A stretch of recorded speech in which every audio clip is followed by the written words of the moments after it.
la formación de los diferentes ondas y complejos.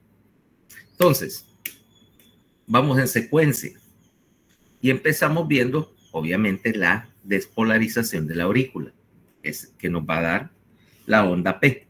Aquí vamos a ver dos cosas. Uno, cómo se forman. Dos, vamos a ver que existe una serie de criterios en términos de cuánto debe durar, implicando la velocidad o la eficacia de la conducción, y vamos a ver que tenemos criterios de voltaje. Lo primero, la duración de la onda, me indicaría a mí si estoy conduciendo correctamente a través del tejido o del sistema de conducción, dice la activación del miocardio está haciéndose correctamente. Y los criterios de voltaje me dirían a mí dos cosas. Primero, si una onda está mostrando bajo voltaje, implica dos posibilidades. Uno, que hay muy poca masa. Por ejemplo, se infartó parte del miocardio y por lo tanto esa parte infartada que está eléctricamente inactiva no se va a ver. Por lo tanto, bajo voltaje. O alternativamente, ¿cómo se llama? Alternativamente, que hay algo interfiriendo ahí con la conducción. Acuérdense, si una masa de tejido se despolariza rápidamente, vamos a tener una onda que tiende a ser rápida y picuda. Si la conducción es lenta o hay poca masa, vamos a tener una onda bien plana. Esa es una posibilidad.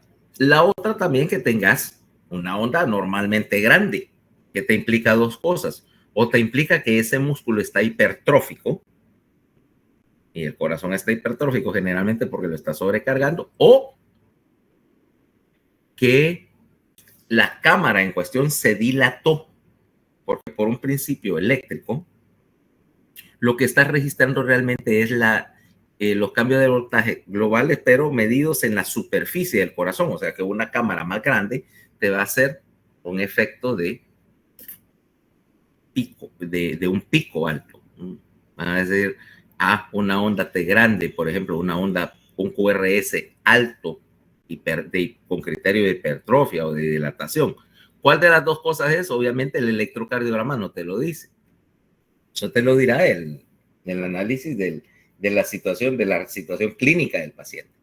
Pero sí puedes determinarlo, sí puedes determinar que existe en presencia de un electro. Dos, si tenés, también querés ver la duración de los intervalos, o sea, si estás metiendo las demoras correctas entre uno y otro. Y aquí tenemos dos posibilidades. Uno, que tengas un intervalo anormalmente corto. Es decir, bueno, principalmente a nivel de entre aurícula y ventrículo, decir, bueno, ¿y por qué está tomando menos tiempo? Implicando que hay alguna conducción anormal y te estás saltando la pausa, por ejemplo, en el nodo AB. O alternativamente que tenés un intervalo largo, que implicaría que si yo tengo P y que es la despolarización de la aurícula, muy separado de la despolarización del ventrículo, implica que tenés algún tipo, lo que llamamos un bloqueo de la conducción. O sea, la ruta por donde debería ir la señal está alterada y por lo tanto te estás tardando más. Hay un cuello de botella en un lado. Y ese cuello de botella implica invariablemente que vas a tener algo ahí saliéndose del lugar. Entonces vamos a medir las dos cosas y vamos a ver la dirección de la onda. O sea, en este caso si es arriba o abajo. Y entramos en el concepto de eje eléctrico. Eje eléctrico, ¿qué quiere decir? Que vimos que había un vector de despolarización, o sea que la dirección de la despolarización va en cierta dirección, de arriba a abajo, dentro de la aurícula, de izquierda a derecha, etcétera. Y cualquier cosa que me cambie ese vector me cambia el eje. Y yo le puedo dar, acordate que hicimos nuestra rosita de los vientos. Vamos a empezar a compartir. Nuestra rosa de compás. Y decir, por ejemplo, que la medimos en grados. ¿Dónde estoy? Aquí. Y entonces yo puedo medirla en grados, es decir, el eje de la onda P es tantos grados, ¿va? 30, 60, etcétera. Ya vamos a ver determinación del eje, pero primero veamos la onda P. ¿Me van siguiendo? Sí, doctor. Okay. Empecemos pues con la onda P, la despolarización auricular. Aquí tenemos dos cosas. Uno, mira, esta es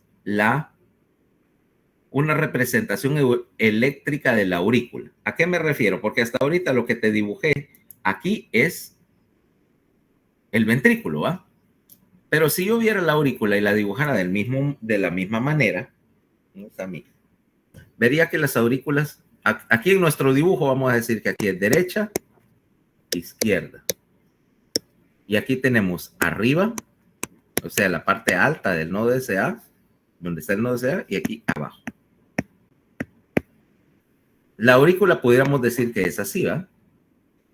Hay un tabique interauricular y el vector de despolarización va en esta cuestión. Aquí está el nodo SA y la señal de despolarización va a venir del nodo SA, origen, y dirigirse así, mira.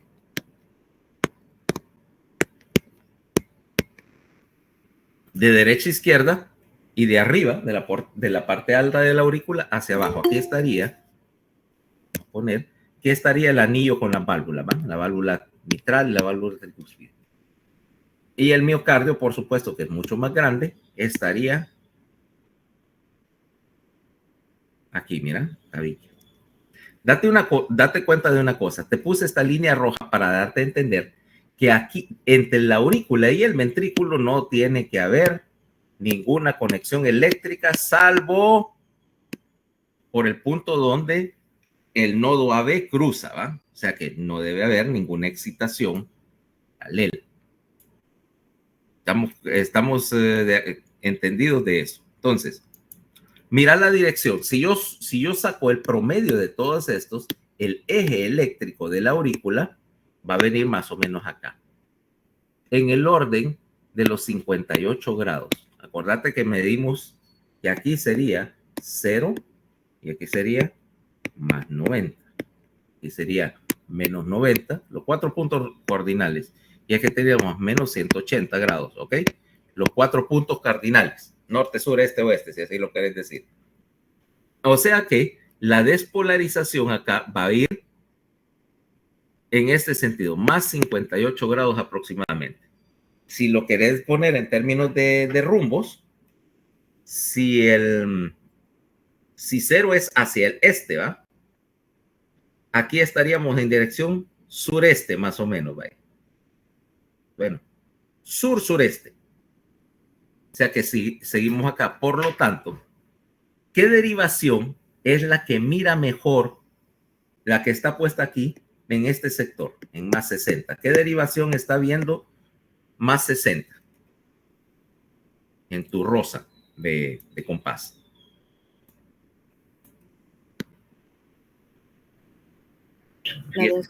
La 2. Por lo tanto, los dos mejores lugares para ver la aurícula son derivación 2 y una derivación precordial que esté por aquí, por el lado derecho. ¿Cuál es?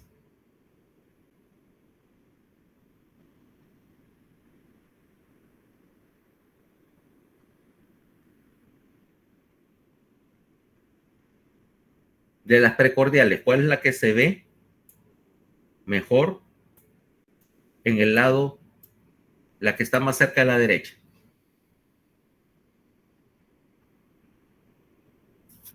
La 1.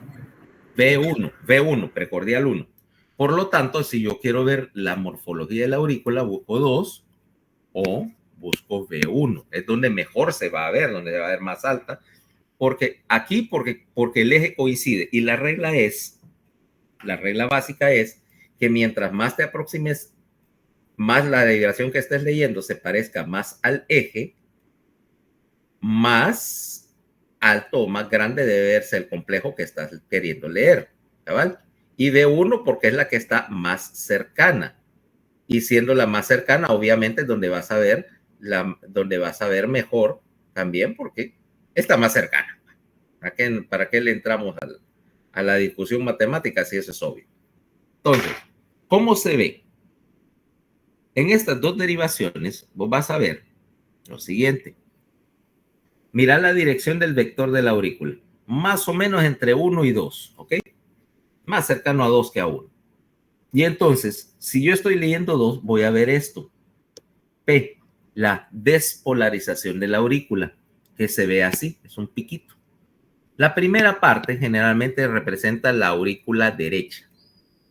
La segunda parte, principalmente esta masa ventricular, auricular izquierda, que ya sabemos que la señal viajó para acá y es un poquito más, es una o 2 centésimas de segundo después. Resultado, voy a tener una onda P que, mira, se ve para arriba en 1 porque es parecido, se ve para arriba en 2, en 3 va a ser bien pequeña porque el vector ya está leyendo acá y el vector va para allá, por lo tanto va a ser bien pequeña. A veces 3 tiene esto, mira, un pequeño descenso por debajo de la línea base y se ve así, mira.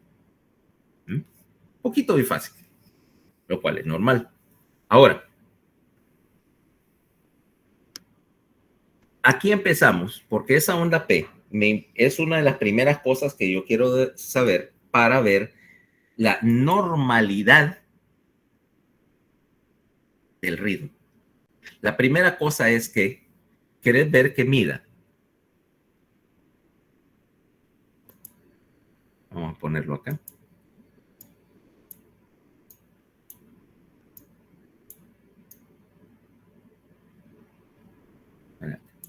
Ahí.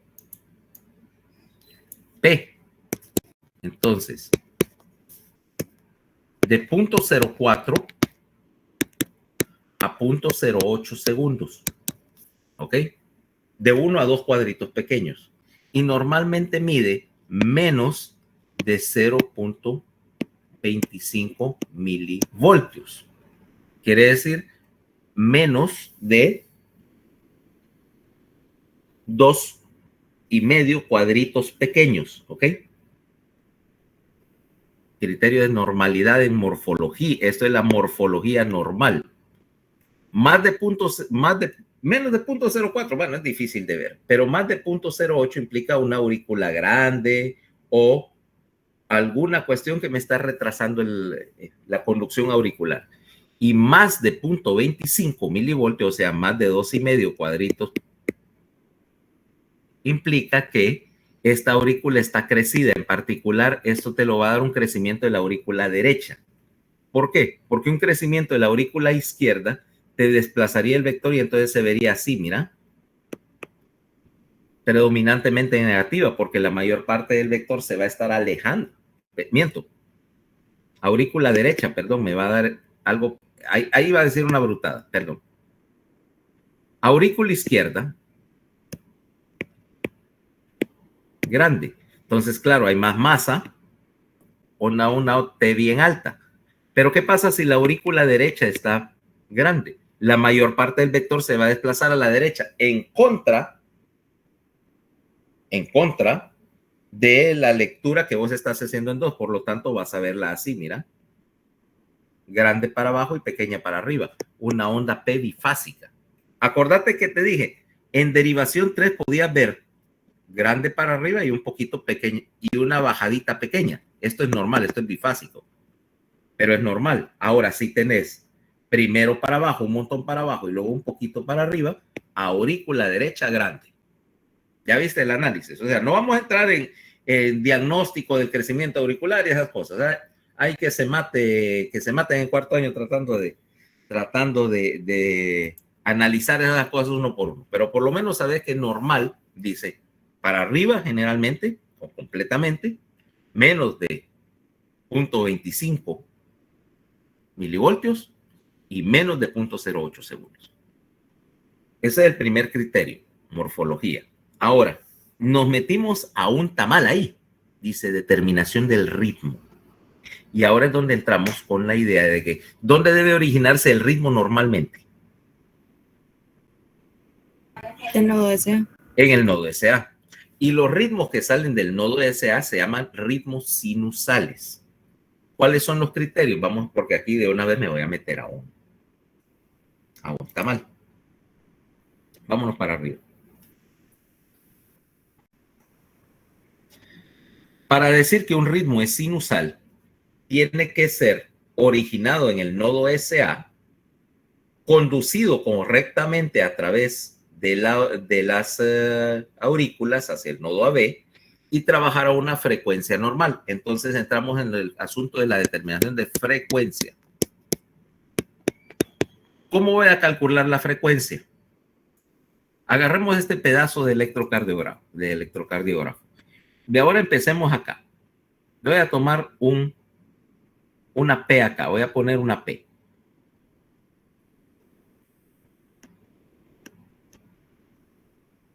P.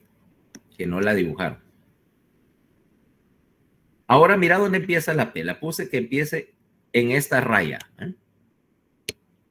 Ahora, el papel se está moviendo a 25 milímetros por segundo.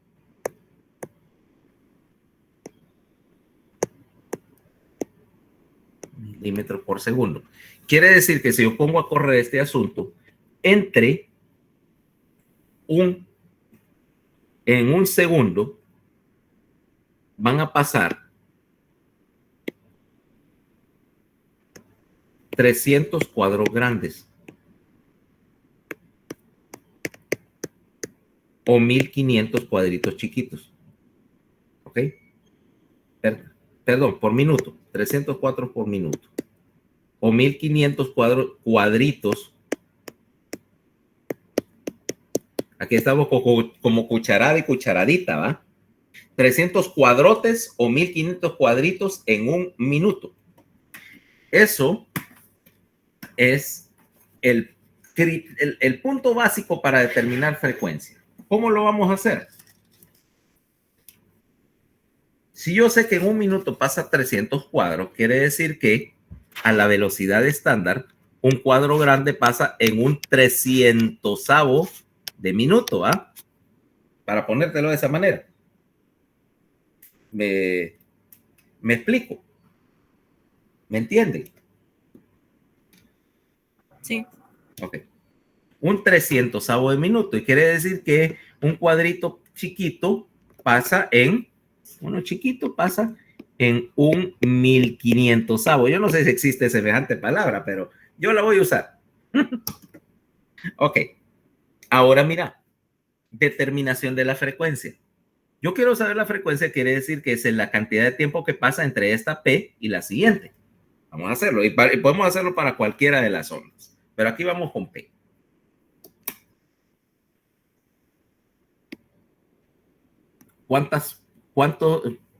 ¿Cómo pasa aquí? Mira, tenemos uno acá.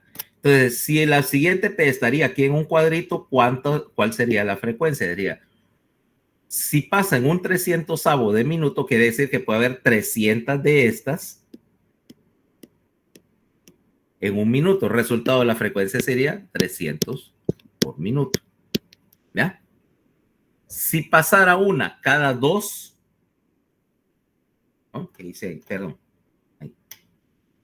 Si pasara una cada dos cuadritos, ya, acá, por ejemplo, tuviera una acá y una acá, habría 150 de estas en un minuto. El resultado de la frecuencia es 1 en 150. Y entonces puedo dividir 300 entre el número de cuadros grandes que pasan en un minuto en el trazado. Entonces digo, la puedo empezar a contar. Ya tengo mi cuadrícula. Un cuadrito, 300, dos cuadritos, 150, tres cuadritos de separación, 300 entre 3, 100. 100. Ok, ahora tengo cuatro cuadritos de separación. 300 entre 4. Por favor, no necesitan calculadora para eso. Yo sé que es 75. 75, entonces síganme apréndanse este mantra. 300, 150, 100, 75, 60, 50, 43, 38. Si yo tuviera la separación, entonces busco una P y busco la siguiente, entonces empiezo a contar cuántos cuadros hay. 300, 150, 100, 75, 60. Ya. Claro. Yo sé que en la vida real no pudieras, no siempre caen exactamente sobre una raya, pero puedes aproximar. Ok. Primero tenemos la aproximación de carpintero. Y vos me puedes decir así, a la vista, cuando está saliendo, que 150 ok, está entre la marca, la siguiente P está entre la marca del 75 y la del 60. ¿Vos querés decir? Entonces dirías, la frecuencia está entre 60 y 75, ¿va? Y todavía puedes aproximar, ¿verdad? Está casi en 75, está como en 70. Eso, estamos de acuerdo, eso es cálculo de la frecuencia, así como plan carpintero. Pero para la mayoría de los propósitos, a vos no te hace mucha diferencia que la frecuencia sea, por ejemplo, 70 o 72. ¿Cuál es la diferencia? Fisiológicamente, ninguna. Ninguna. Entonces, puedes aproximarlo. ¿Querés hacerlo más preciso? O sea, estás leyendo electrocardiogramas y te metiste en modo Sheldon Cooper. Entonces, puedes hacer lo mismo, pero con cuadritos pequeños. Lo único que ahora, en vez de usar 1300, vas a utilizar 1500. Entonces, ahora veo dónde cae la onda P, el pico de la onda P. Ok. Y empiezo a contar y hay 19 cuadritos pequeños, chiquitos, entre el pico de una P y la otra. ¿Cuánto sería la frecuencia? 1500 entre 19. ¿A cuánto sale eso? Sale como a 77. 78. 78, ok. Bueno, pero te das cuenta, o sea, la aritmética mental es lo suficientemente simple, te digo, como para poderlo hacer mentalmente. Ok. De hecho, la definición, entonces, de ritmo sinusal quiere decir, síganme, primero, todos los latidos son originados en el nodo SA, por lo tanto, todos van a tener una onda P, ¿cabal? 2, la onda P va a ser normal, o sea, va a tener esos criterios de ser positiva en D2, para arriba en D2, representando un eje relativamente normal, y 2, duración menor de 0.08, 3, voltaje menor de 0.25, y esa es la primera parte. Ya tengo normalidad auricular. Ahora, todas las P, si el ritmo es sinusal, bueno, cuarto, la frecuencia cardíaca en un ritmo que sea sinusal va a ser entre 60 y 100. Eso es el ritmo de disparo normal del nodo SA en un corazón que funciona normal, entre 60 y 100. ¿Por qué? En condiciones promedio. Vamos a ver las dos. Vamos a ver la excepción más notable. La primera excepción que tenés es que, por supuesto, eso excluye que tengas algo que te acelera la frecuencia cardíaca. Por ejemplo, que tenés examen de fisiología mañana y por lo tanto estás nerviosa y taquicárdica, porque te voy a preguntar todas estas cosas. Ahí ya tendría 140, doctor. Además, pero eso es fácil de diagnosticar por la risita nerviosa. Así me río, doctor. Antes del examen, sí. Ok. Entonces, criterio, decimos, todos los latidos tienen que iniciar con una onda P. 2, la frecuencia del nodo SA tiene que estar entre 60 y 100. 3, la morfología de la P, como te dije, debe ser la esperada, la normal para ese sector. Obviamente que si tenés una causa externa para estar taquicárdica, tenés que compensarlo, pero asumo que un paciente está en reposo y no tiene fiebre, ni está chocado, ni tiene ninguna otra tontería que nos complique la vida. Paciente, estamos hablando de pacientes sanos.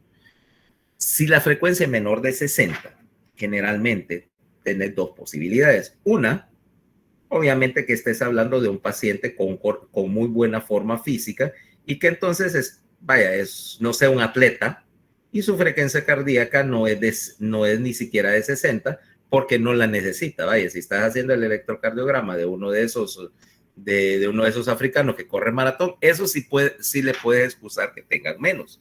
Pero a mí, por ejemplo, que no soy corredor de larga distancia y nada parecido, y me encontrar una frecuencia cardíaca de 40 y pico, implica que el nodo SA está de alguna manera dañado y estoy bradicárdico, está disparando a menos de lo que debiera. ¿Okay? Ahora, la otra cosa es que dice, todas las P deben conducir. Ahora, ¿qué quiere decir conducir acá? Quiere decir que una vez que la aurícula se despolarizó, la señal viajó por las vías internodales, llegó al nodo AB y el nodo AB pasó señal al ventrículo. O sea que todas P y después viene un complejo QRS, una despolarización ventricular. Tienen que estar sincrónicos. Okay. Más de esto en adelante. La otra cosa que vamos a ver acá para determinar que el ritmo es sinusal es que todas las P se vean iguales. Porque ¿qué pasa si el nodo SA no está en control todo el tiempo? Y algunos latidos vienen del nodo SA y otros no. Entonces vas a tener que, como vienen de diferentes lugares, la forma de las ondas P va a ser diferente. Entonces tenés unas que son para arriba, unas que son para abajo, unas que son bifásicas. Eso se llama un marcapaso migratorio. Quiere decir que el nodo SA está dañado y que otros sitios del miocardio se están mandando el trabajo de iniciar el latido, pero como ninguno tiene jerarquía o prioridad sobre el nodo SA, ni sobre el otro, entonces tenés más de un marcapaso a la vez. Ese es el concepto básico de marcapaso migratorio. O sea que ya viste que determinar normalidad en un electrocardiograma no requiere de un poquito de análisis. Entonces ya llegamos a criterios de frecuencia y cómo determinarla. Ya vimos con la onda P. Y entonces vamos a ver cuál es el siguiente paso. Una vez que llegué al final de la aurícula, ¿a dónde tengo que meter la señal? Al nodo AB. Al nodo AB. Pero primero de eso, acordate que la aurícula hizo una meseta y que el nodo AB, una vez que recibió la señal, le tiene que meter una pausa, ¿va?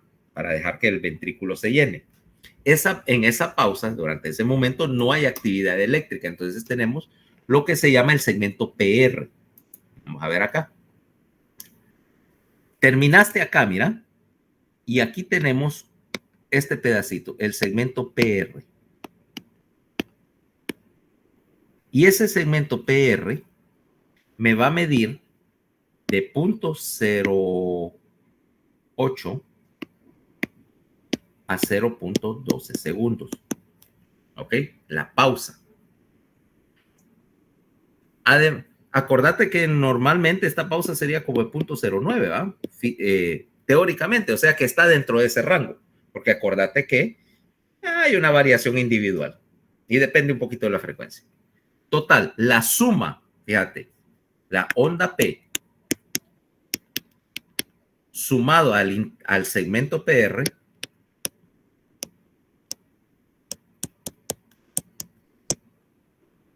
es lo que vamos a llamar el intervalo PR, el ciclo auricular que dije ayer, ¿no? Y este intervalo PR me va a durar de 0.12 a 0.20 segundos. ¿Ok? Desde el inicio de la onda P hasta el inicio de la despolarización ventricular. O sea, esto de 0.12 a 0.20 segundos. ¿Qué pasa si tenés un intervalo PR muy corto? Implica que al que algo se está saltando, obviamente saltarse la demora en el nodo, implica que dice, te estás colando por un camino que no es el nodo AB. ¿Ok? Si el intervalo PR está normalmente acortado, implica que la señal se metió por algún lado, porque si tuviera que pasar por el nodo AB, le va a meter, espérese 0.09 segundos antes de pasar. Pero aquí se fue por la puerta de atrás.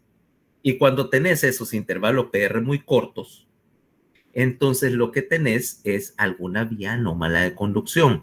¿A quién es que le dejé la tarea de síndrome de preexcitación? Pero fuera a leer. Que quería ser cardiólogo. No era Murillo. ¿Quién era? Hoy se hace Roberto, ¿va? No, doctor, era Mario. Háganse los graciosos. Vos sos el que la quiere dar de cardiólogo. Mario no. No, en serio, o sea, yo dije de que Mario quería ser cardiólogo. Y Mario se queda callado. Mario no se defiende, así que... Peor todavía. Pregunta de examen, Mario. No le creía, doctor, fue él el que lo dijo, el que él quería hacerlo. Miren, hoy mejor contesten porque vos sabés que días uno se despierta triste, otros días alegre, otros días así como preocupado. Hoy me desperté malévolo. Entonces. Traigo a mi testigo a declarar. Paola, vos estabas. Roberto le dijo que era Mario, doctor. Paola, vos también te vas en la balacera. Doctor, no vaya a hacer el examen hoy, doctor. No me provoquen.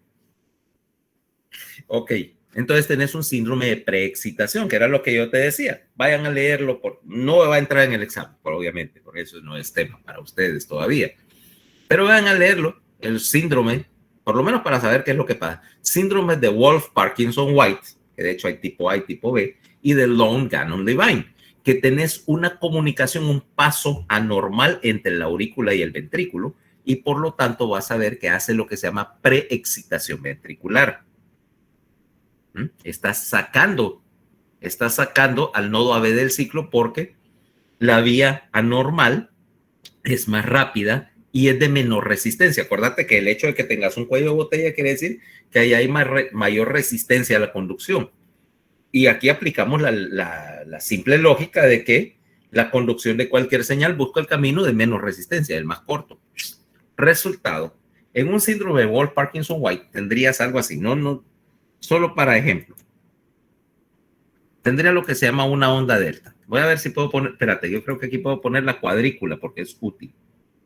Déjame nada más buscar dónde va. Grid.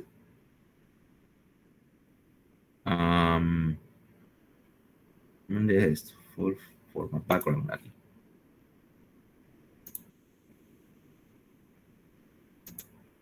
Ahí. En cuadrícula. Mira en un normal.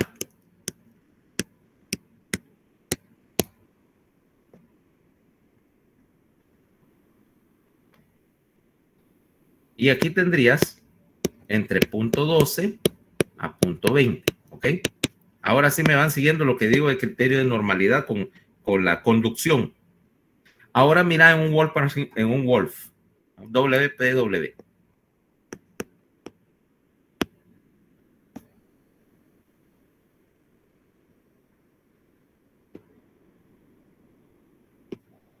¿Viste este pedacito? Mira que no hay intervalo PR y que tenés esto acá. Esta vía anómala conduciendo. Esto se llama una onda delta. Es más, vos puedes ver viendo dónde aparece la onda delta, por dónde está el camino anómalo, o sea, en qué parte de la aurícula. Pero obviamente eso ya es más. Implicando, mira que este segmento que debería estar acá fue sustituido por la conducción anormal. Resultado, tenés una onda delta. Sin embargo, paralelamente acá, en azul, línea de puntos, todavía está la demora. O sea, hay dos caminos en vez de uno. Y esta es una situación peligrosa. Porque, ¿qué pasa si una señal viaja? Si yo tengo aquí aurícula y aquí tengo ventrículo. Normalmente la señal debería pasar por acá, ¿va? Por el nodo SA y distribuirse. Pero aquí tengo una vía paralela. Ahora mira lo que pasa. La señal viene, despolariza el ventrículo, pero regresa por acá. O viceversa, entra por acá, pero regresa por acá, despolariza la aurícula, vuelve para acá y mira lo que tenés. Un círculo vicioso. Por eso es que no podés tener una vía anómala, porque te puede hacer esto que se llama un fenómeno de reentrada. Y cuando te hace una reentrada, ¿qué es lo que va a pasar? Tucu, tucu, tucu, tucu, tucu, tucu. Y tu frecuencia cardíaca ya no va a ser de 60, va a ser de 220. Con las consecuencias hemodinámicas desastrosas que eso trae, ¿va? ¿Ya viste? Entonces, por lo tanto, intervalo PR normal y conducción anómala. Aquí tenés, fíjate cómo te puse aquí el PR, como es más corto, y aquí apenas, por ejemplo, es 0.08 de segundo. En total, en todo el ciclo auricular lo acorté y me favorece que me haga este desastre. Okay. Pero, ¿qué pasa si más bien la conducción es lenta? ¿Ok? Que el nodo SAB se puso como los perezosos de Zootopia de lento, ¿eh? ¿Viste la película? Ajá, como Flash. Te voy a contar Mi un escena favorita. chiste. Ajá. No, no, pero mis favoritos no son los perezosos, es Mr. Big. Musaraño, ratoncito ese que es de la mafia. El que trabaja con el zorro. Ajá, que la hija se va a casar y todo.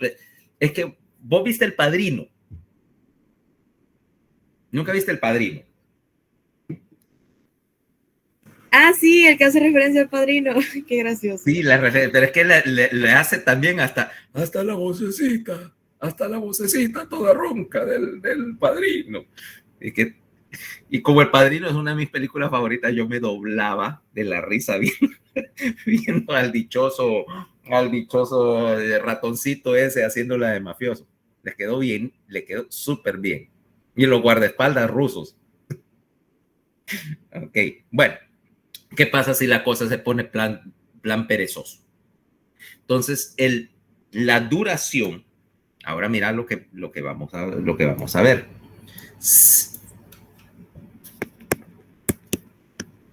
Tenemos un bloqueo AB. Y ahora mira lo que sucede. Aquí te dije.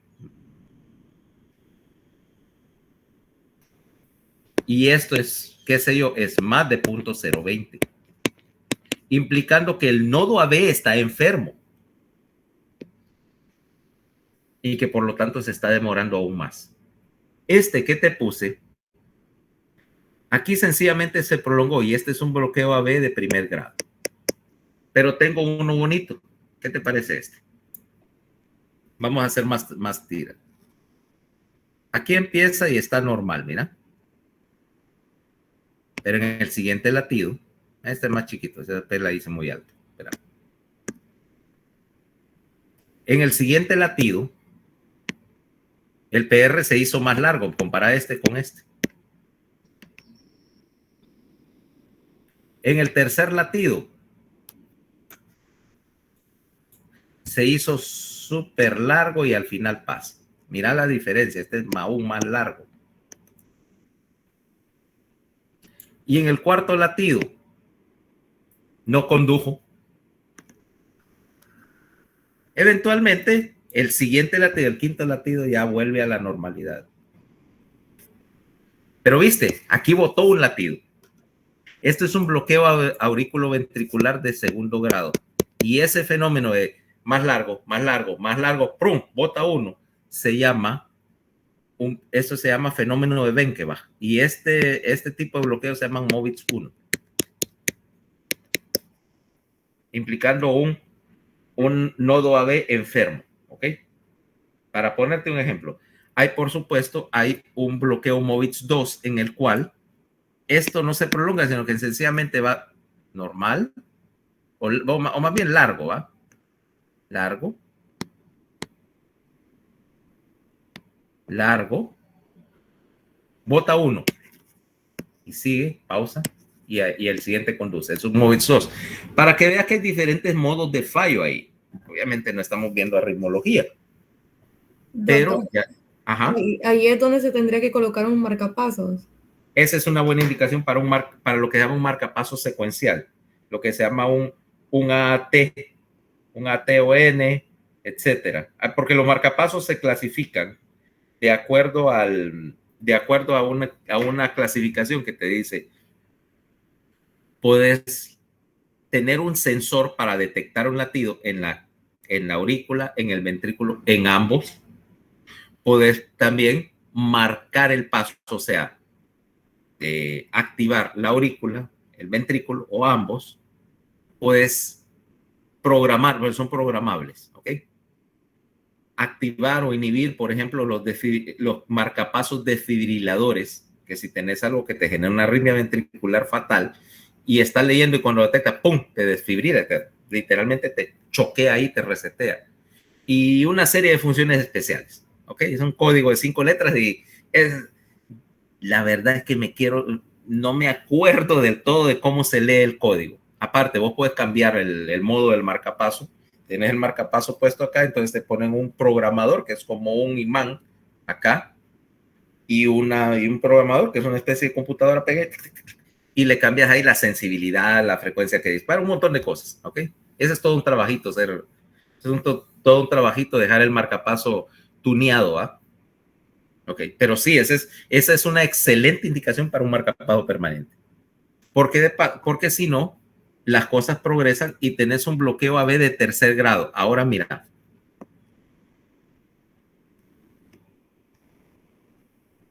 Este es P. Ahora mira QRS, que lo voy a poner la aurícula y el ventrículo. Por cierto, es un complejo ancho. Este condujo. Este no. Este quedó aquí, mira, superpuesto. ¿Ves? La frecuencia de la aurícula y la frecuencia del ventrículo no tienen nada que ver. Este está disparando a, qué sé yo, a 45 por minuto y el ventrículo va a 53 por minuto. O sea, disociación aurículo-ventricular. Cada quien va por su lado, implicando que ahí no es que la conducción en el nodo AB está fallando. Ahí no hay conducción en el nodo AB. El ventrículo se está despolarizando solo. O más bien se está despolarizando, el inicio del latido ventricular viene de la parte distal del nodo AB o del haz de His o del mismo músculo ventricular, de cualquier lugar menos de la aurícula. ¿Okay? Doctor, o sea que así se vería cuando hay migración del marcapasos. En la migración del marcapaso, lo que vas a tener es que, por ejemplo, tenés un latido que se originó en el LSA, condujo a través del nodo A y pasó al ventrículo.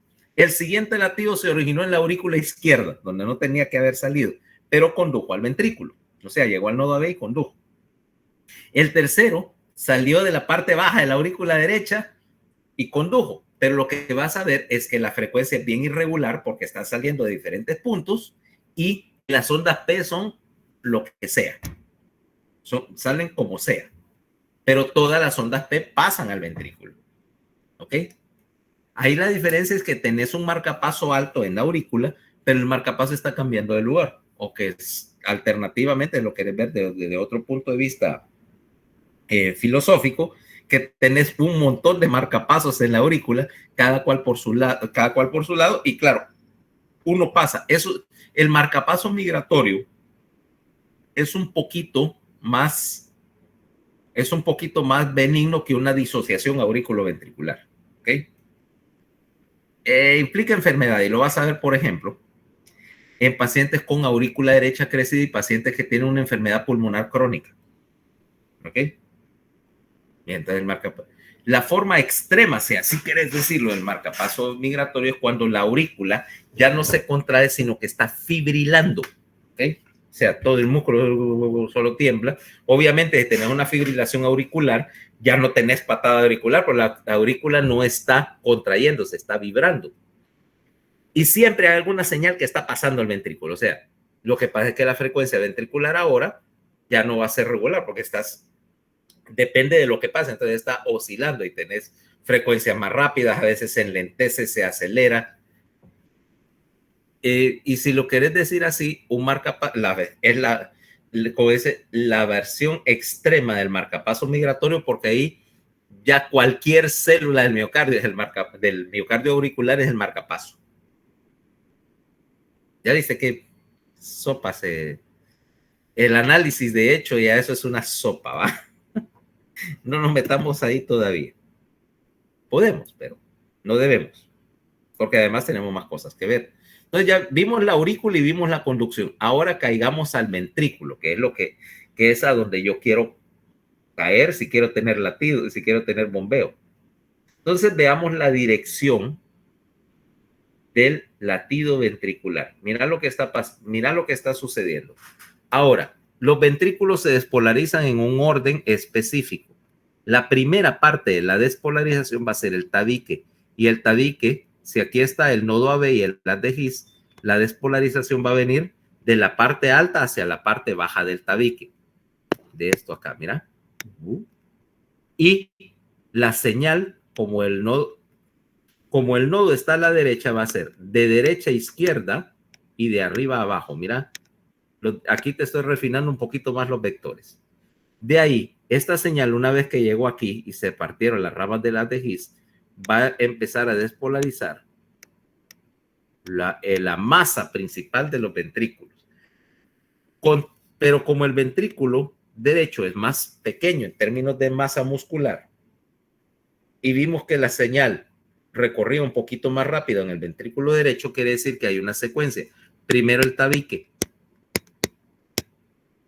luego pasa al final del tabique,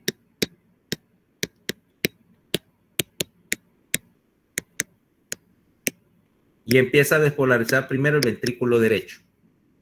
Después, ahora ya la señal bajó por el ventrículo derecho, pero también está empezando a caer ventrículo derecho y ventrículo izquierdo. Fíjate. Ahora mira qué es lo que sucede. Cuando ocurre en el tabique, y vamos a tomar aquí, y ahí te hicieron el análisis vectorial, mira, 1, 2 y 3. La señal va principalmente en la dirección de derivación 2, por lo tanto empieza a subir, siguiendo el hecho de que el vector viene para acá.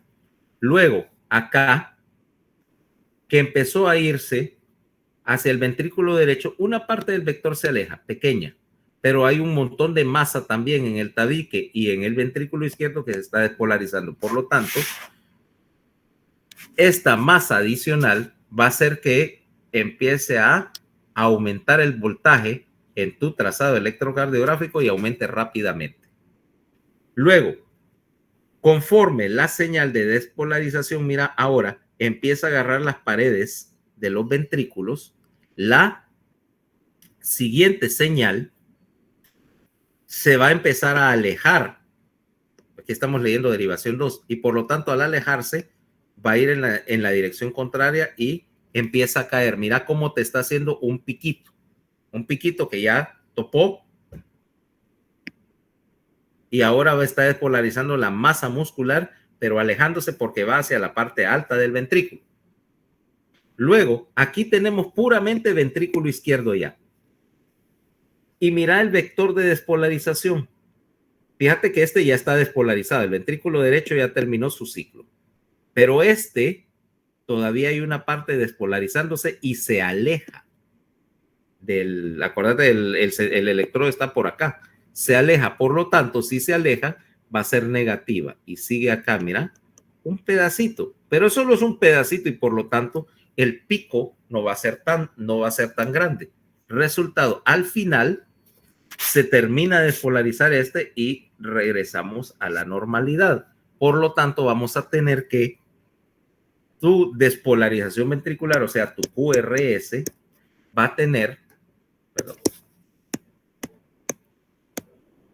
dos componentes casi siempre. Un componente grande representando el vector principal y otro chiquito representando la última parte del ventrículo izquierdo. Resultado, siempre tiene un pedacito bifásico. Aquí tenés, mira, el ejemplo. En uno que se acerca más al vector de este corazón y casi no vio acá, es para arriba. En 2, que es el que estamos viendo principalmente, es así. Y en 3, que está un poquito más alejado, verías acá. En general,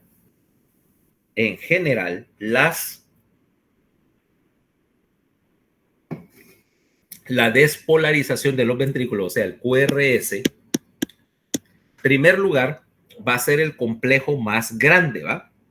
Porque obviamente tenés mucha más masa en el ventrículo que en la aurícula, por lo tanto tiene que hacer un más grande, ¿va? Un pico más grande. 2, en general, vamos a tener esta morfología. Ok, mira cómo se denomina acá. Yo tengo acá la línea base. Mira, aquí tenía peces, se entiende. Tengo la línea base. Y entonces el primer componente puede ser hacia abajo, representando la despolarización del ventrículo, de la parte inicial del tabique y el ventrículo. Y esta se llama una onda Q. ¿Ok? Q si es pequeña, Q mayúscula si es grandota. De ahí la mayor parte de la masa ventricular me va a hacer un pico alto. Esta se llama R. ¿Ok? Puede ser pequeña también, R, pero no es común. Y luego, si tenés acá, a veces esta última parte del ventrículo, como te dije, el vector se alejaba, y entonces tenés S. O S mayúscula, si querés, si es grande, ¿va? Normalmente le pones letra mayúscula a la porción más grande del complejo. O sea que si digo R minúscula S, yo asumo que lo que tengo es algo así, ¿ve? En cambio, si dijera R S minúscula, es al revés. ¿Ya viste? Te dice la dirección de las cosas. Este QRS me representa entonces la despolarización de los ventrículos. Tabique, inicia el tabique. La masa ventricular, vaya el miocardio. La mayor parte del ventricular. Y la última deflexión, o el último pedacito de la deflexión, me da lo que decimos la porción alta del ventrículo izquierdo, o sea, la pared libre. Criterios para medirlo. Bueno, primer lugar, la morfología va a variar de acuerdo a la derivación, pero es casi siempre positiva. Puedes casi siempre, en algunas derivaciones va a ser así, pero esto es pasable. Lo que no vas a ver es esto, mira. Un QRS que sea completamente negativo solo es permisible en una derivación. En ABR. Porque ABR está puesta de tal manera que estás, ponlo acá. En ABR sí es negativo porque mira lo que estás viendo. Este es el vector de despolarización y ABR está aquí, mira. Aquí está el electrodo. Por lo tanto, está mirando un vector que se aleja y aquí sí tiene que ser negativo. Sí tiene que ser negativo, ¿ok? Es la única derivación donde el QRS es predominantemente hacia abajo. ¿Me explico con eso? ¿Está claro ese concepto? QRS tiene en general que ser positivo.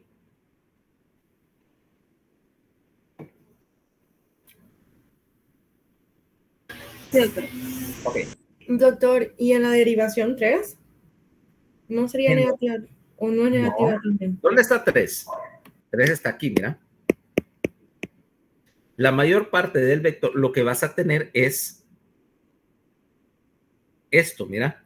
La mayor parte del vector está casi perpendicular ahí. Por lo tanto, vas a tener muy poca deflexión. Y acá, en la última parte, vas a tener negativo, pero tendrías esto. Mira, compara esto.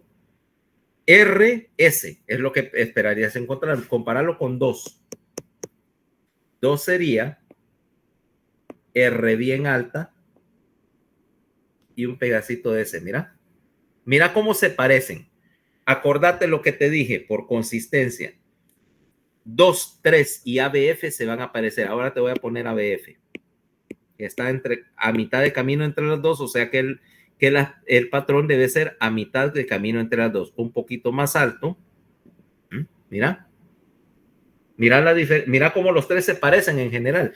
3 no es negativo, porque en general, si 3 está a más 120, ¿va? Y 2 está a más 60. O sea que no va a haber tanta diferencia. Aquí estamos a menos 150. Hay ¿cuántos grados de diferencia acá? Un montón, ¿va? Pero aquí hay 60 grados de diferencia y quiere decir que mientras menos sea la diferencia entre el eje de lo que estás midiendo y el eje en el cual estás leyendo, pues va a tender a ser en una sola dirección. ¿Me entendés de esa parte del análisis del vector? 2, 3 y ABF se parecen. Uno viene para acá, uno sería diferente, pero se parecería a ABL que está cerca, ¿ya? De hecho, vamos a ver, porque ahí es donde entramos en el siguiente concepto. El vector principal de despolarización del ventrículo es lo que vamos a llamar el eje del QRS. Y el eje del QRS es 59 grados también.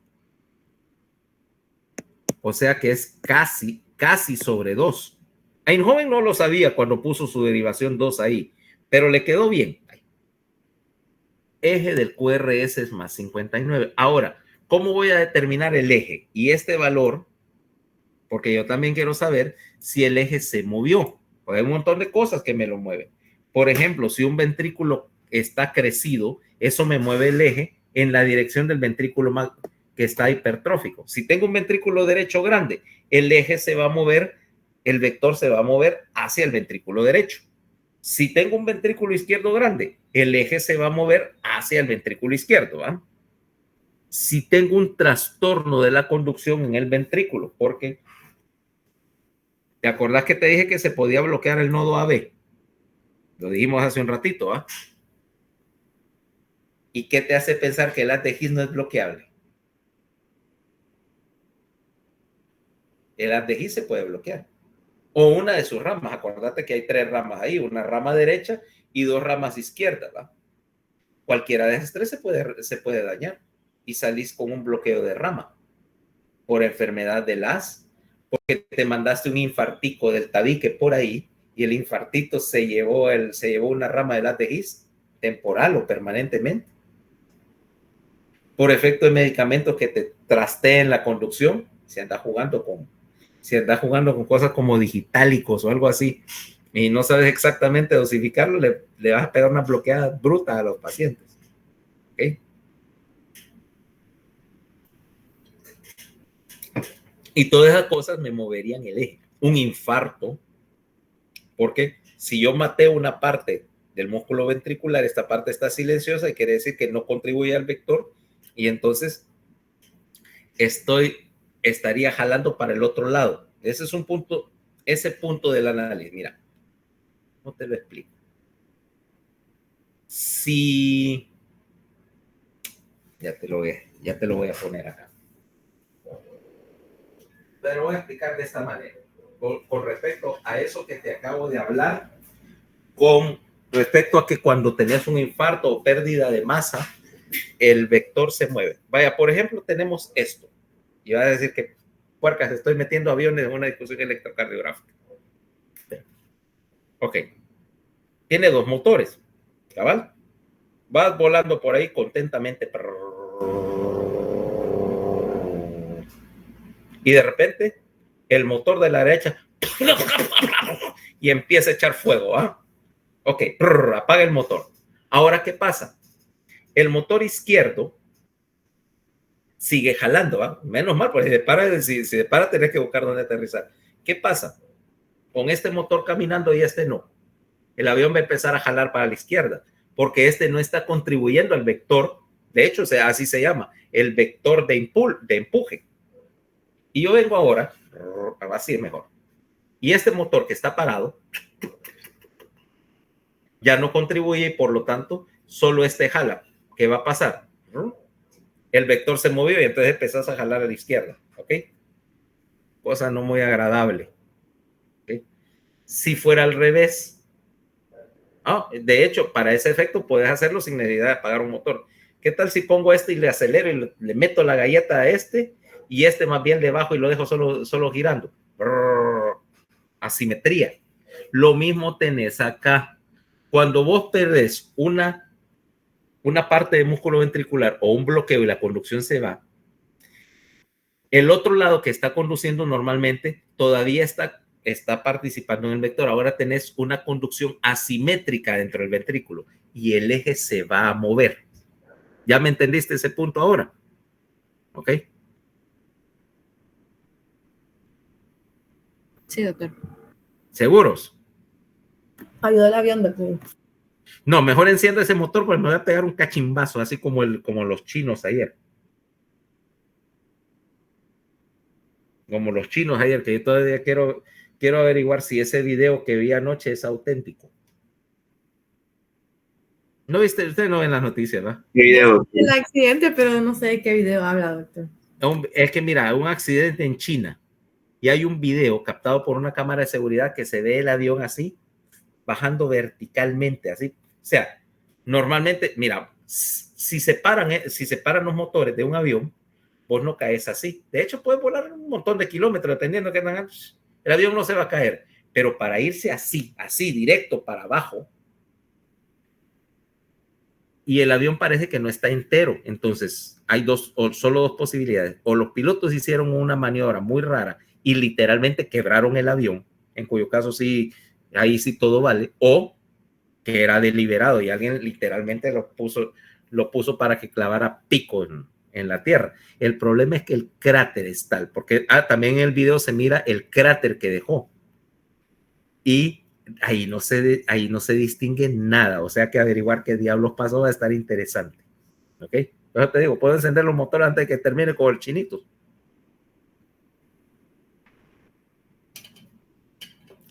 Ok, regresando al vector. Entonces, cuando algo me cambia la conducción o me cambia la cantidad de masa ventricular que tenga, aquí en este caso, masa muscular que tenga el ventrículo, el eje se va a mover. Ahora me van a decir, ¿y este señor tanto que habla de ejes? ¿Y cómo diablo sabe cuál es el eje? Averigüemos entonces, ¿cómo voy a ver el eje? Para eso, necesito hacer dos cosas. Vamos a nuestra rosa de compás. Ok, ahora seguime acá. ¿Dónde estaba?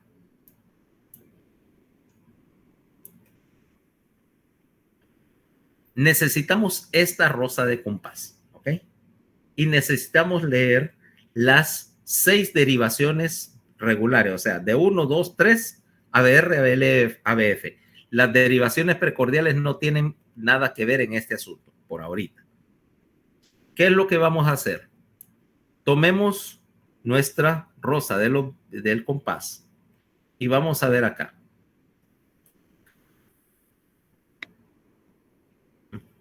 Sorry.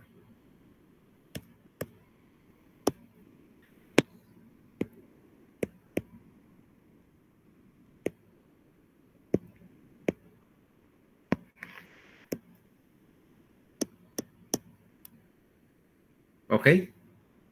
La puntita de la flecha me dice hacia dónde debe ser positiva la cuestión. Y medamos los grados. Ok. 0 grados más 90. Perdón, pero menos 90. Más 90. Y 180. Ok. Entonces, vamos a ver que eso me divide esto en varios cuadrantes. En rosado, esto es lo que llamamos la mitad izquierda del eje, ¿ok? Y decimos que el eje es... Y podemos ponerle otro acá.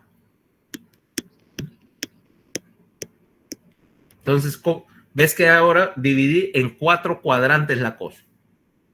Este cuadrante que está entre 0 y 90 es lo que llamamos normal.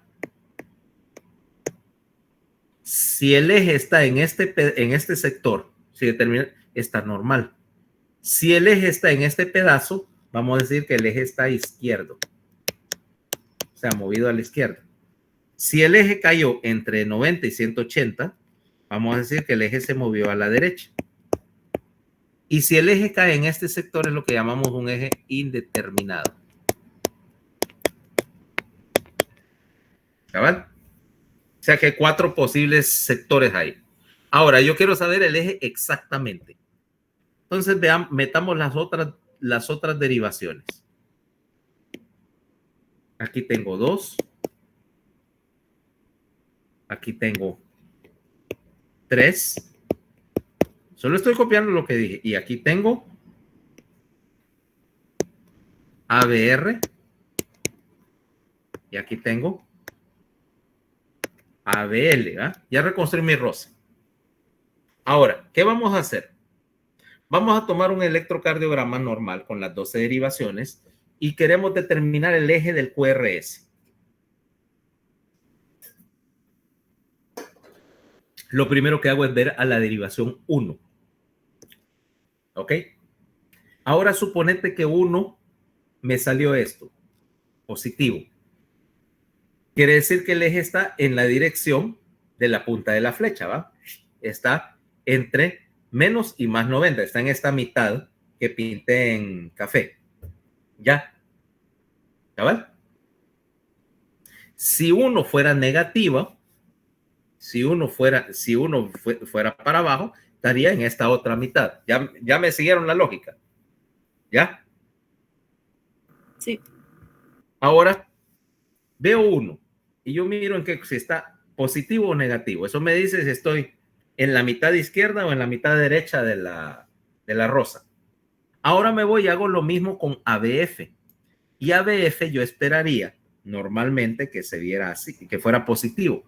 Si ABF está positivo, implica que está en la mitad de abajo de la rosa, ¿va? Entre 0 y más 180, ¿cabal? Si ABF fuera negativo, estaría acá. Y entonces diría, ok, está en la cara de arriba de la rosa. Vaya, puesto así, si querés pongámosle horas de reloj. Y aquí serían 12, 3, 6, 9, 9, 6. Entonces, si ABF es positivo, bueno, si ABF es positivo, entonces digo, está entre las 3 y las 9, ¿va? Del reloj. Si ABF es negativo, está entre las 9 y las 3, o sea, pasando por mediodía. Si con 1 lo mismo, está entre mediodía y 6 de la tarde, para ponértelo así, o medianoche y 6 de la mañana, como querrás verlo. Ahora, fíjate que ya determiné, por ejemplo, acá, que 1 es positivo y que ABF es positivo también.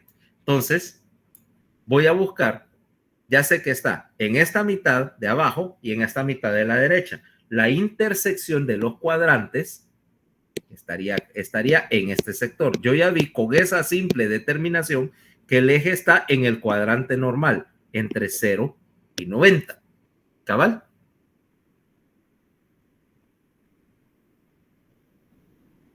Cierto. Ok. Ahora, lo que pasa es que determinar un eje con 90 grados de precisión es como bien chastoso. ¿Va? Vamos a medirlo con más precisión. Entonces, ahora mira lo que sucede. Vas a venir y vas a buscar la derivación que tenga menos diferencia, o sea, lo que llamamos la derivación más isodifásica. Para entenderme esto, por ejemplo, este trazado que te voy a poner aquí, por ejemplo, vamos a ponerte acá. Este trazado le dice 1, 2, 3, 4 cuadritos para arriba. Y entonces esta podría decir que tiene más 4 cuadritos, o sea, tiene 4 para arriba y ninguno para abajo. Esta, por ejemplo, tiene 1, 2, 3, 4, 5, 6, 7, 8, 9, 10 cuadritos para arriba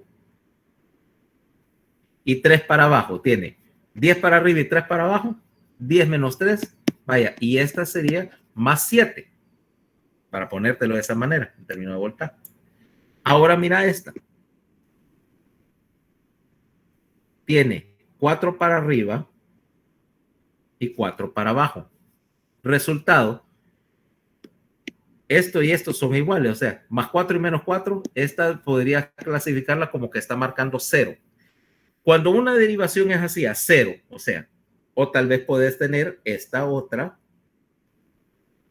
vaya que, bueno, esto es bajo voltaje realmente, pero pudiera pasar.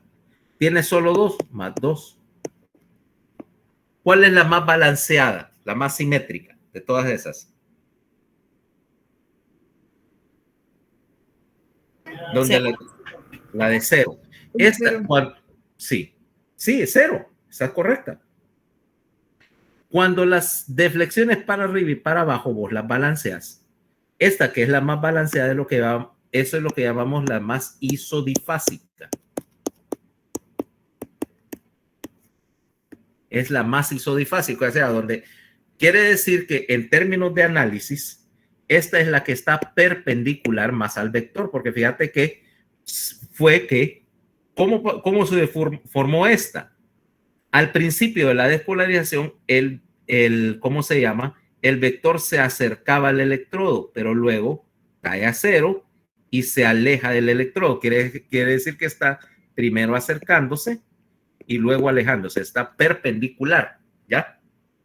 Está perpendicular. Entonces, vas a ir a buscar la más isodifásica, o sea que tenés que agarrar de todas estas derivaciones, empezar a contar cuadritos para arriba, cuadritos para abajo y sacar esta suma. Ahora, pongamos para nuestro ejemplo que la más isodifásica va a ser ABL. ¿Okay? Y ABL la voy a ver así, mira. Ponele que en este ejemplo, ABL se ve así. Casi perfecta, ¿va? Casi perfectamente balanceada. Entonces, agarro ABL y yo ya sé que ABL es la perpendicular. Entonces, ahora agarro y busco cuál es la perpendicular, o sea, 90 grados. ¿Y cuál es la 90 grados? Si esta es menos 30, ¿cuál es la perpendicular de menos 30?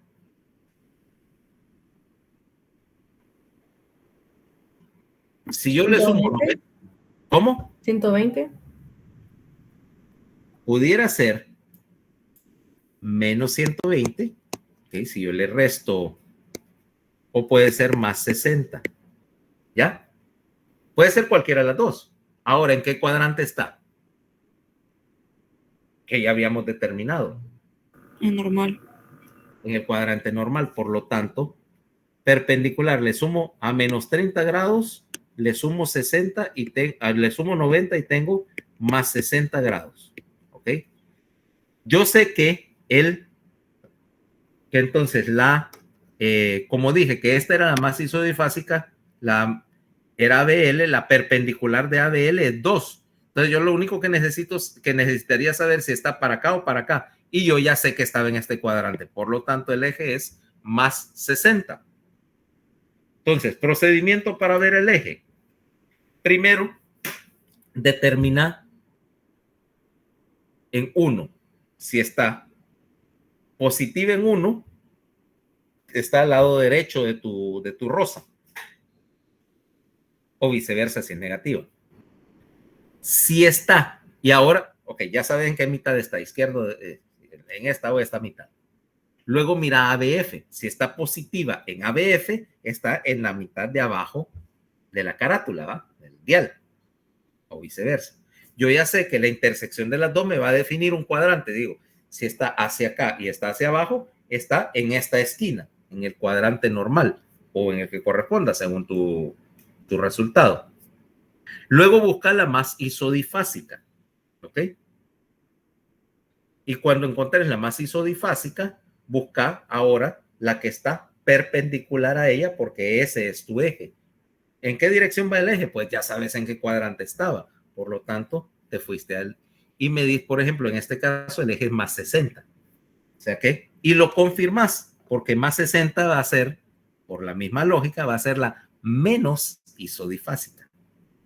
¿Ya? Si ABL es más isodifásica, 2 tiene que ser la menos isodifásica porque está perpendicular. ¿Ah? ¿Seguís mi lógica ahí?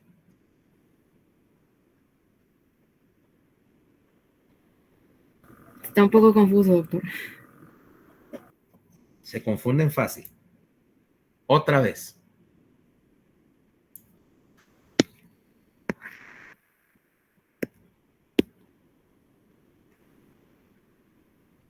Tengo este trazado. En uno tengo esto.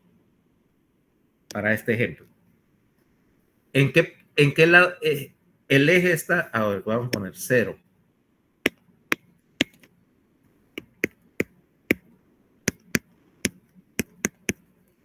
Este es de 1. Te voy a poner acá. 2.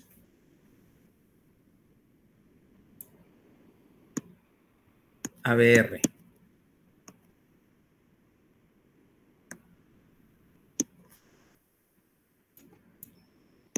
ABL.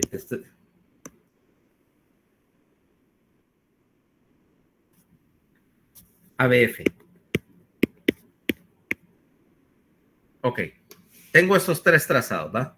El que le quiero poner 3 y 3 sería así. 3 sería...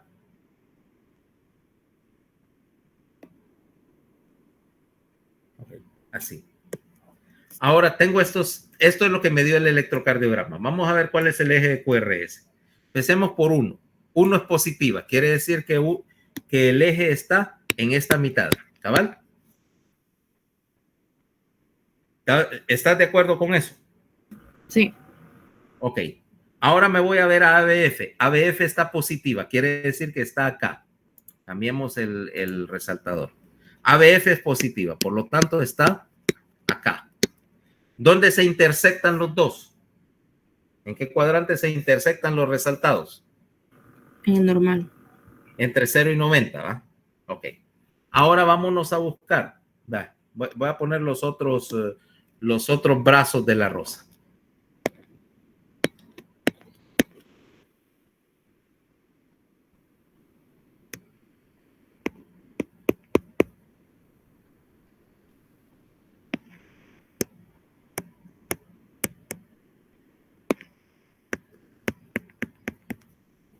Ya. 30.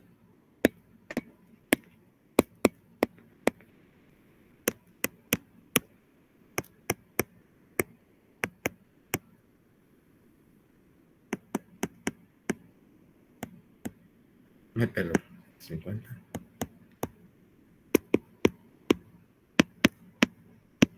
Empezamos y buscamos. Ok.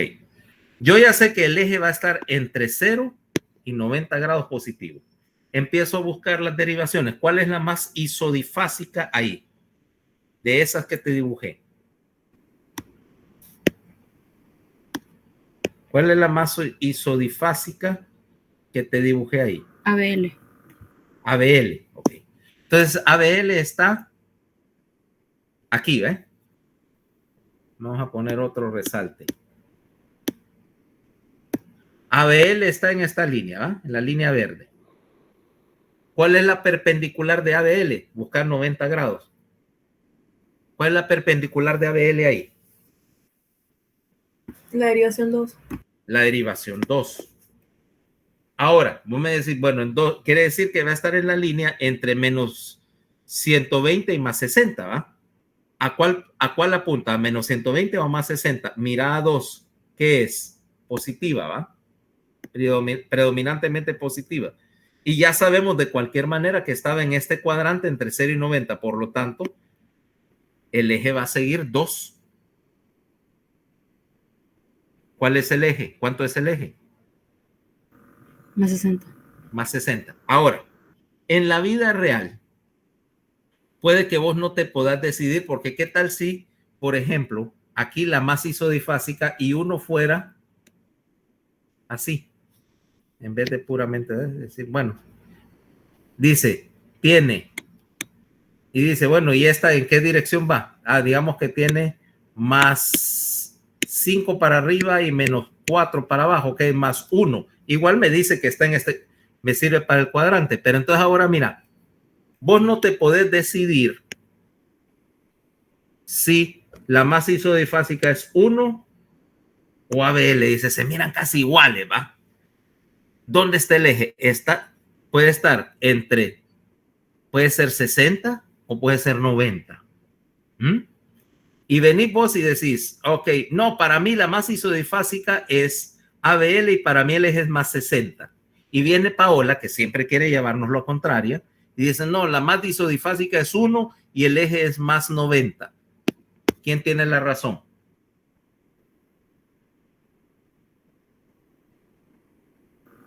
La que estaba en 2.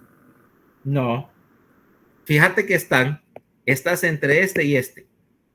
¿Qué tal si haces una solución salomónica y partís la diferencia y el eje está entre 90 y 60?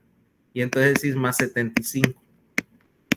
El eje está en 75, a mitad de camino entre 90 y 60. Cuando vos no te podás decidir entre dos que son isodifásicas, si tu determinación fue correcta, las dos van a estar acá. Por ejemplo, aquí tendrías que pudieras no decidirte entre 2 y ABF o entre ABF y 3. Y dicen, bueno, ¿es ABF o es 3? ¿Cuál de las dos es el eje? Bueno, a mitad de camino, divídase la diferencia. Y entonces la diferencia es que vas a correr el eje 15 grados. ¿Ok? Regla número 3, por lo tanto, cuando haya aparentemente dos ejes que son adyacentes el uno al otro, el vector del eje está entre los dos. ¿Ya?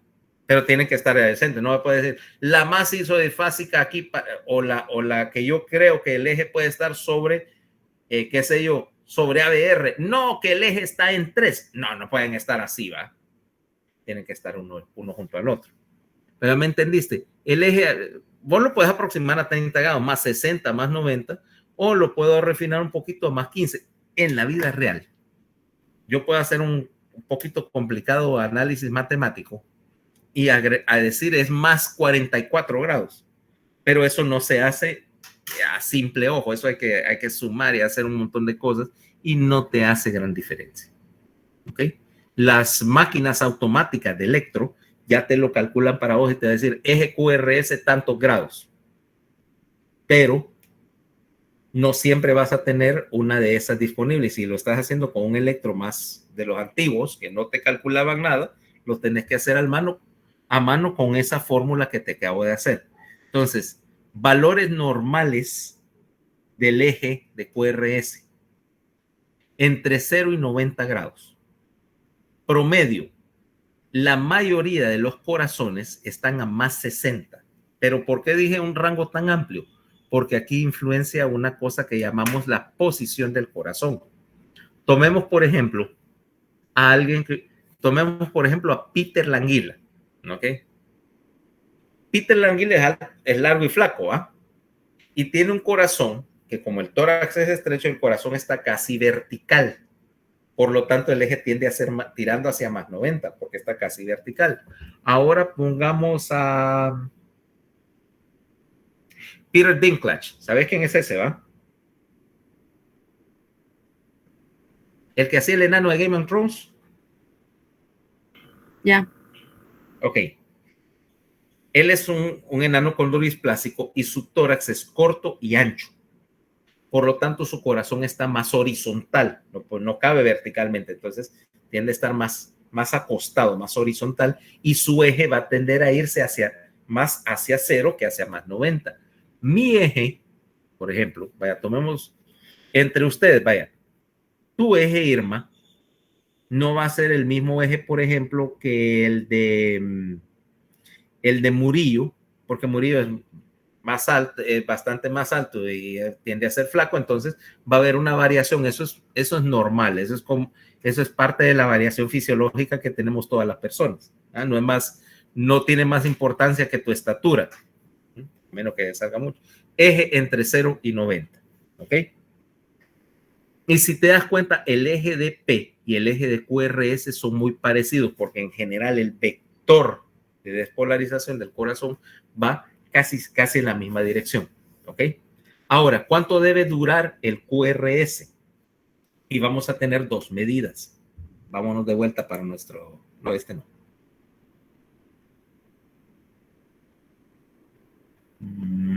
Eso le mete mucho al vectorcardiograma, pero no interesa. Espérate. Te lo quiero poner acá. Lo quiero poner acá en uno que se mire. Esto no lo vamos a tocar, eso es infarto. No. Ok. Mira acá. Aquí tenemos QRS, ¿va? Y vamos a tomar la medida y que te mide de punto, generalmente 0.08 a 0.12 segundos. Puede ser más corto, pero el límite superior para la duración del QRS es de 0.12 segundos. Cualquier cosa arriba de 0.12 segundos implica bloqueo de la conducción ventricular, ¿ok? Bloqueo de la conducción ventricular, bloqueo de una rama, bloqueo de las de His. Duración máxima 0.12. Ahora, tengo otro valor que me interesa. Y ese aquí voy a cambiar. Mira bien. Vamos a...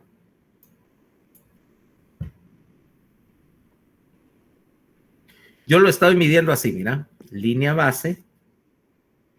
Hay una Q y una R. Este es el pico de la onda R. Simplificando, es el final de la activación del ventrículo, o sea, el final de la despolarización del tabique. Este pedazo de esta línea que está acá del inicio del complejo QRS hasta el pico máximo de la onda R, este pedacito es lo que llamamos el tiempo de activación ventricular, el VAT, implicando la despolarización o la conducción de señal en el tabique, en el haz de His y en las ramas del haz.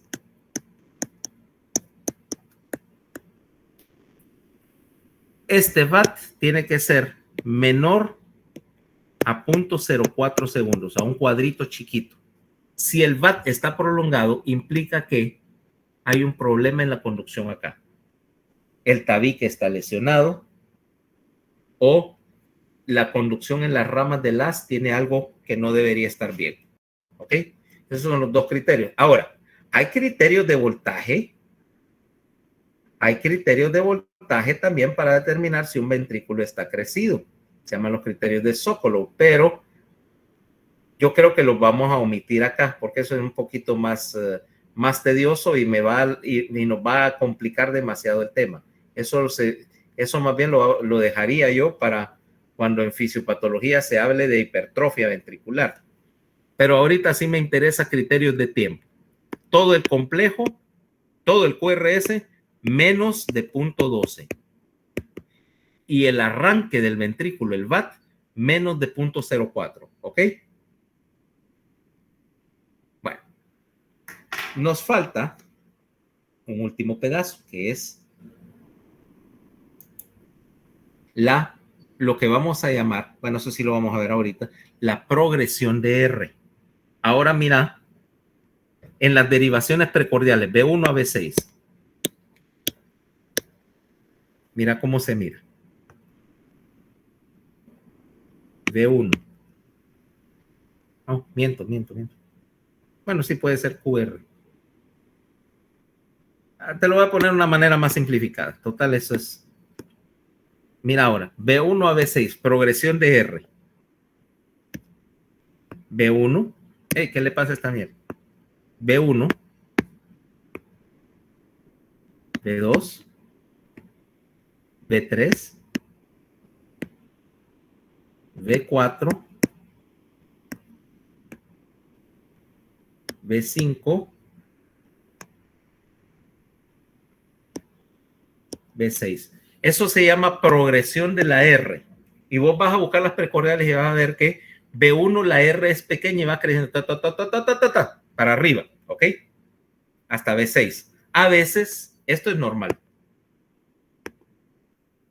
a veces tenés que el corazón está rotado, porque tenemos corazón con rotación a la izquierda y a la derecha, también dependiendo del tórax, de la forma del tórax. Si, por ejemplo, vos tenés, sos gordito y tenés un tórax así como bien barriloso, a veces ese corazón puede estar rotado un poquito más hacia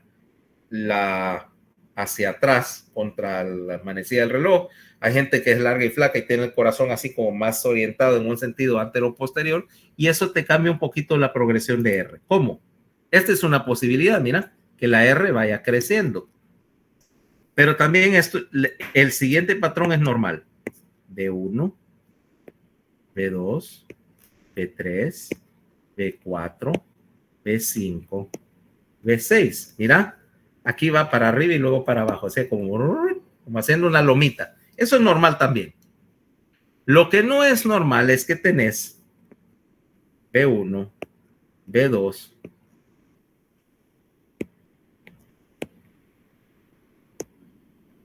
mira, B3 y B4 no progresaron, se quedaron chiquitas. ¿Qué implica esto? Implica que algo bajó la cantidad de células que se está despolarizando. ¿Infarto, por ejemplo? Esta es una de las maneras de ver un infarto de tabique. Mira, no hay progresión de R. Y vos ves aquello. Hey, y vos ves B1 bien, B2 bien, B3 nada, B4 nada. Hey, brother, se fue la cara anterior.